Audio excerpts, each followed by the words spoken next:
Welcome to the long-awaited BimmerCode video. In this video, we'll be coding my car with BimmerCode using this VP adapter. In this video, we're just going over the basic mods. We might do a video down the road where we go into the advanced section of the app and figure out what we can do with that. But for now, we're just going to see what we can do with this. My name is Ethan. Welcome to the beautiful province of British Columbia. Please check to make sure you're subscribed and like the video, as it helps us out more than you could imagine. And most of all, enjoy the video. Welcome to Car Creations. Alright, so first of all, will you marry me? Just kidding. First of all, we have to install the VP adapter. Just like Josh's BMW, it's just under the footwell here. Alright, so let's open up the BimmerCode app and then select the car that we have. M6. Just kidding. Mini, there we go. So BimmerCode works with F54, F55, F56, F57, F60 from 2014 and later. And I did hear that it supports some features for the R series, but just not that many. It's a bit warm, so all the snow's leaking off the top, falling around the side of the car, and landing right on me. You might notice here that if you watched the last video with the BMW, there's not anywhere near as many options here. But I'm just going to go through each little computer module and just go over some of the options you can code, and as we go, we'll code the ones that I want to code. So first of all, active sound design. So we're just going to pull up that module there. So here what you can do, you can turn off the fake sound that BMW throws through your speakers. To be honest, I don't really care, so we're just going to leave it like that. Advanced crash safety module. I'm not going to go into there because basically you can turn off your seatbelt reminder. I mean, the only reason I would turn that off is if we were doing a lot more driving around the property, but currently I'm not, so maybe in the summertime we'll revisit that. Air conditioning, let's just see what they have in there quickly. For the mini side of things, I mainly got it for the advanced side of it, but we'll just see what they have for the basic. Alright, so the thing that I would change is already changed here, and that's air conditioning set to auto mode automatically. So we want it to be there at all times, because basically the only time when it's not there is when your passenger thinks that in order to turn up the heat, you just have to crank it all the way to, like, as far as it can go, 28 degrees. But little they know, it works just like the thermostats at home, where you set the temperature and then it works to get to that point. It's not going to get hotter quicker by putting the heat all the way up. It gets hotter quicker by turning the fan all the way up. Now, here's the next thing, body domain controller. So let's see what they have in here. It is suggested when you're doing these coding to have your car plugged in if your battery's older, which I should probably be doing. Yeah, the truck with the plow should push you off the road. Okay, so we're in. So it takes longer to get into this because there's a lot more stuff here. So here, what we're going to do is a similar thing that we did Joshua's car, where where it automatically shuts off the iDrive when you open up the door, or when you park and open up the door. So we're just going to set that to active, and then we're also going to turn on auto start stop function off by default. So here are the options for brake force display. There's more options than Joshua's car. So it will activate when you're at 5 kilometers an hour, or 10, all the way up to 50. So we're just going to change it to 10. Mine actually had that too, and I also changed it to 10. Oh, did you? Okay. Later on. And then also we have brake force display, activation brake force. So this changes at what point your car will show the brake force lights. So basically the lights flashing. And so we can change, like, weak braking, medium braking, and hard braking. So mine was set to weak. Yeah, I just want to set it to weak, so let's leave that there. Okay, so here's another option that's kind of annoying when you live on a back road, is it automatically turns off the fog lights when you put the high beam on. So all you can see is far away, but you can actually see up close. So I'm just going to disable that. You can change here the temperature of the heated seats, but we're not going to touch that because I don't want to burn out any elements. So after that, we just hit code. Okay, so the next feature we have here is Headunit. So let's go in and access that control unit. But first, let's give you a quick montage of the beautiful province of British Columbia.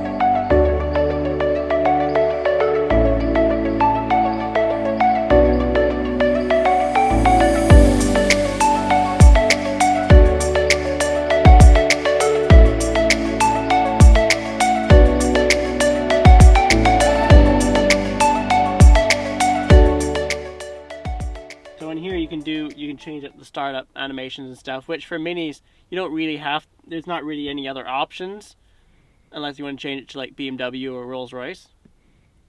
Which, who knows, maybe you want to change it to BMW or Rolls-Royce. Next idea for a build, off-road rally Rolls-Royce. Yeah. Rolls-Royce like Phantom. Jeremy Clarkson's off-road Bentley, but off-road Rolls-Royce Phantom. Yeah. So maximum volume on startup, it's nice. It puts it down to 25. So when you get in your car, it doesn't... My music doesn't sound like... just so you know. Okay, so here's something I do want to change. The warning chime for minis is super annoying. So we're just going to change that to the Rolls-Royce one, because it's a lot more laid back and nicer sounding. That way, when you get a battery ding, it won't like give you the scare living daylights out of you. So here's where you can change it to whatever you want for startup animation, but I'm just going to leave it at mini for now. So here we also can, if you don't have the option to show sport displays, we can show that here. And also we can change it orange or red. I'm going to change it to red. That might be cool. So that's everything I want to do there. So let's hit code. Okay, so then let's go now to the instrument cluster. So that's this thing right here. I might change this to the digital cluster at some point. But if you want to see our video on that, I did one explaining the differences between this and the digital dash. And I also did one, which I'll put up there, our process to installing it. So everything is pretty much set here. We have digital speed, which I always show there. Date, yeah, it's actually nothing I actually want to change here. So I went to do park distance control module, and it errored out, so maybe we don't have that. We don't have a rear camera, so that could be why. Have to install it in the future. So that's it for the basic coding for the BimmerCode app. So it's actually not a ton. And if you just got it for the basic setting, if you don't want to go into advanced, it's definitely not worth the money for the $50 to buy the Bluetooth adapter and the $50 to buy the app. The BMW also has definitely a lot more options. So if you have a BMW, 100% get it. If you have a mini app, unless you want to do any things that we mentioned here, or unless you want to get it for advanced features, yeah, it's probably not worth it. We'll do future videos on all the things that you can do with the advanced settings. So subscribe and stay tuned for that. Alright, so what we have to get back to, we have our grandfather coming to stay with us, so we have to put some rails up around the house. We happen to have a pasture that we need to clear out some saplings from, so I think this is the perfect time to get the car in to pull some saplings, eh? Alright, let's do this in. Alright, let's head into the bushes and try to find what trees we're going to get. How many do we need? We don't even know. We don't know. Like, 4? Ethan didn't want a chainsaw in his car with all the oil and gas, so I've got something better. Let's play X's and O's. Let's not. Needs bigger teeth. I didn't even break it, just fell out. I'm just pulling an entire tree all by myself. Whoop, timber. Timber. Okay, I'll look from up here and point you to the straightest tree. Now I'm just going to move the car around so we can hook them onto the back. There we are. Look at the stance on that car. Right, fingers crossed or something like that. Also, sticks crossed.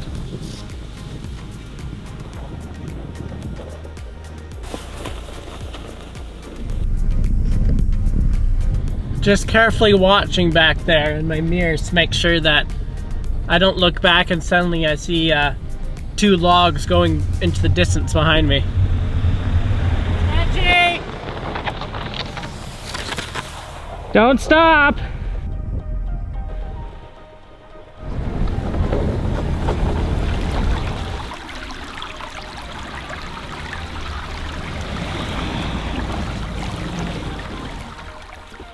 Alright, we made it. Phew, look at them. They're still there. Alright, ready? Nice. It seems like a waste of rope. I feel like we could use This that in the rope is future. broken anyways. Alright, so that's our video for today. We hope you enjoyed it. There is probably plenty more stuff we can do with the app, but that's just in the advanced mode. So if you have any comments, suggestions of things that we can use the app for, let us know in the comments. And most of all, please like the video, subscribe, because we really appreciate it. We hope you all have a wonderful day.